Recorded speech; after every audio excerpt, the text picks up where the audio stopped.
Dorian is officially a Category 1 hurricane, and Puerto Rico is bracing for impact. Heavy rains could cause flooding and mudslides across the island. Puerto Rico is already struggling to recover after Hurricane Maria 2 years ago.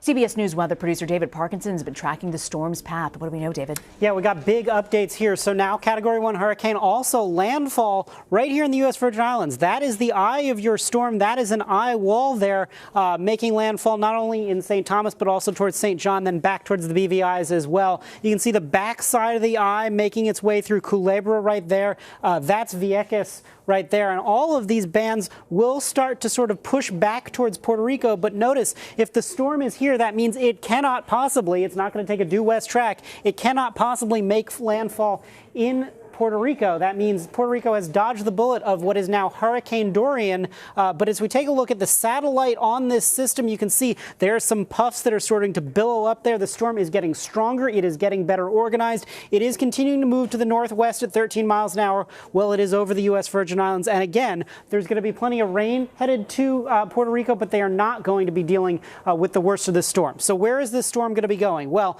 once it makes its way past, I actually think the intensity is low here because it's got it as a Category 1 over the next 12 to 24 hours. It's already a Category 1, and then you can see up to a 2 by Saturday, a 3 by Sunday, and then a 3 by Monday as it makes landfall somewhere along the coast of Florida, potentially all the way up to Georgia. Right now, it's the center of the state on up that we're focusing on in particular, but let's give you a little bit about the conditions, right? Here's why I think this storm is going to strengthen and strengthen quicker than is currently projected. Right now, you've got a little bit of shear, but then once you get past this area, it's fairly clear. We split the difference, the shear clears, and then it's right through this path that you're actually dealing with a fairly clear area with warm water and nothing really to stop it, right? So here are the mountains that you've got in Puerto Rico. We've dodged that bullet, right? We've gone as basically clear as we can go over the warm water. That's what's going to strengthen this storm. So a high pressure system will block it down to the south. The question is, does it bank just slightly around the high or does it come straight in?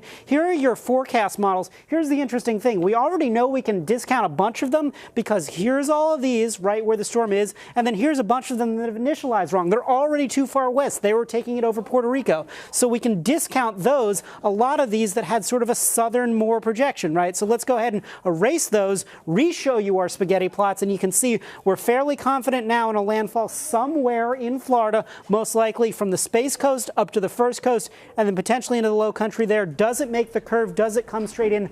Those questions we'll have to answer over the next day or two, but right now, a Category 1 hurricane, more likely to become a serious major hurricane than it was 6 hours ago and even 3 hours ago. We're going to continue to track this over the next couple days, but a serious situation as Puerto Rico dodges a bullet. Florida looks like it's going to take it. Incredible. A lot to watch over the next couple of hours. David Parkinson, thank you. Sure thing.